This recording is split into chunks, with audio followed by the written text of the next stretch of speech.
Hello everyone, welcome to study to peak. मैं प्राची राज आप सभी का वेलकम करती हूँ स्टडी टू पीक में। रिसेंटली आपने सुना होगा, जो ताइवान की स्वतंत्रता की बात करेगा उसे दंड मिलेगा। इस तरह से चाइना के द्वारा ताइवान के लिए एक नया कानून लाया गया है, जिसका अमेरिका के द्वारा काफी विरोध किया जा रहा है। यहाँ पर आप आर्टिकल देखें, द टाइम्स ऑफ इंडिया का आर्टिकल है। अमेरिका ने ताइवान की स्वतंत्रता की वकालत करने पर चीन के मृत्युदंड की धमकी की निंदा की है, अर्थात उसका विरोध किया है। अगर आप ताइवान और अमेरिका को डिस्टेंस के हिसाब से देखें तो दोनों के बीच में ही काफी बड़ी डिस्टेंस है, लेकिन चाइना यहीं पर है, ताइवान के पास में ही। अमेरिका ताइवान से इतनी दूरी पर होने के बावजूद भी चाइना और अमेरिका के बीच में ताइवान हमेशा से ही टेंशन का मुद्दा रहा है। आप सभी के दिमाग में एक क्वेश्चन जरूर आ रहा होगा, चाइना और अमेरिका ताइवान के लिए क्यों लड़ते हैं? ऐसा ताइवान में क्या है जो चाइना और अमेरिका को ताइवान की तरफ आकर्षित करता है? इससे संबंधित आप सभी को इस वीडियो के माध्यम से कंप्लीट जानकारी प्रोवाइड कराने की कोशिश करूंगी। वीडियो के अंत तक बने रहना। आइए स्टार्ट करते हैं। 2023 में आप सभी ने देखा होगा, चाइना कहता है ताइवान को सपोर्ट करने वाले देश ताइवान के मामले से दूरी रहें। दूसरी ओर अमेरिका कहता है चाइना को ताइवान पर से अपनी सख्ती कम करनी होगी। इस तरह से दोनों ही देशों के बीच में हमेशा से ही टकराव रही है। चाइना और ताइवान के बीच में जो ये प्रेजेंट में मुद्दा है, ये कोई नई टेंशन की बात नहीं है। ये हमेशा से ही टेंशन का विषय रहा है, ताइवान, चाइना और अमेरिका के बीच में। चाइना और अमेरिका के बीच में जो हमेशा से ही टकराव रहता है ताइवान को लेकर के, इसको समझने के लिए आप सभी को हिस्ट्री में जाना पड़ेगा। और हिस्ट्री में अगर मैं आप सभी को लेके जाऊं तो ताइवान लंबे समय से ही चाइना का हिस्सा रहता है, लेकिन 1895 में चाइना को जापान हरा देता है और ताइवान पर अपना कब्जा कर लेता है जापान। लेकिन फिर आप सभी ने देखा होगा, जब सेकेंड वर्ल्ड वॉर होता है तो अमेरिका के द्वारा जापान से ताइवान को छीन लिया जाता है और अमेरिका ताइवान को, चाइना के एक लीडर थे जिनका नाम था चेंग कोई शेक यहाँ पर अपना पूरा साम्राज्य स्थापित कर लेते हैं। तब से ही अमेरिका और ताइवान के बीच में एक फ्रेंडशिप हो जाती है और चाइना बार बार कोशिश करता है कि ताइवान को अपने कब्जे में कर लिया जाए। चाइना की आप सभी को पॉलिसी का पता है, चाइना किसी भी छोटे देश को अपने कब्जे में करने के लिए एक पॉलिसी चलाता है, कर्जा देने की। चाइना के द्वारा ताइवान को अपने कब्जे में लेने की काफी कोशिश की गई है। जैसे कभी ताइवान को पैसे का लालच देकर अपने कब्जे में लेने की कोशिश की गई है, या कभी ताइवान को गुस्से से उस पर कब्जा करने की कोशिश की गई है चाइना के द्वारा। लेकिन ताइवान ने हमेशा से ही चाइना के हर एक फैसले को इनकार कर दिया है, अर्थात ताइवान चाइना के सामने नहीं झुका।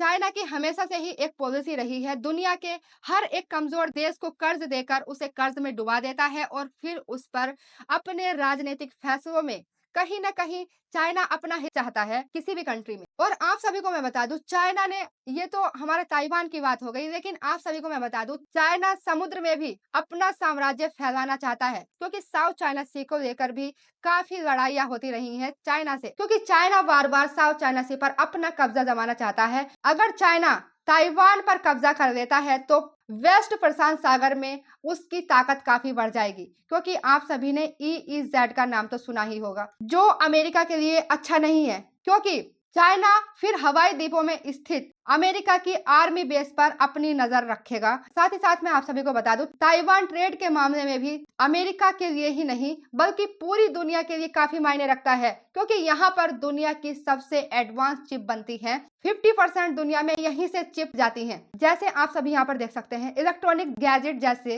लैपटॉप, घड़ी और फोन में जो चिप लगते हैं वे सभी यहीं पर बनते हैं। और अमेरिका को इसीलिए डर लगता है, क्योंकि अगर चाइना ताइवान को अपना हिस्सा बना लेता है तो इतनी अहम इंडस्ट्री चाइना के हाथों में चली जाएगी, जो इसका गलत इस्तेमाल भी कर सकता है और दुनिया के लिए ये एक हानिकारक मुद्दा बन सकता है। और आप सभी को मैं बता दूं, अमेरिका ने ताइवान के इस कानून के लिए, जो ये नया कानून चाइना ताइवान के लिए लाया है, इसका अमेरिका ने काफी विरोध किया है। और आप सभी यहाँ पर देखें, सेंट्रल न्यूज एजेंसी ताइवान ने बताया, यह निंदा बीजिंग द्वारा ताइवान की स्वतंत्रता की वकालत करने वाले व्यक्तियों को दंडित करने के उद्देश्य से नहीं बल्कि न्यायिक उपायों की घोषणा के जवाब में दी गई है। यह जो कानून लाया गया है चाइना के द्वारा ताइवान के लिए, यह 21 जून को आया है और 21 जून को यह नए दिशा निर्देशों में ताइवान की स्वतंत्रता के कट्टर समर्थकों के लिए मृत्युदंड जैसी सजा भी शामिल की गई है चाइना के द्वारा। और इस कानून के तहत ताइवान की सुरक्षा से संबंधित अन्य गंभीर अपराधों को भी दोषी पाया जाएगा तो उस व्यक्ति को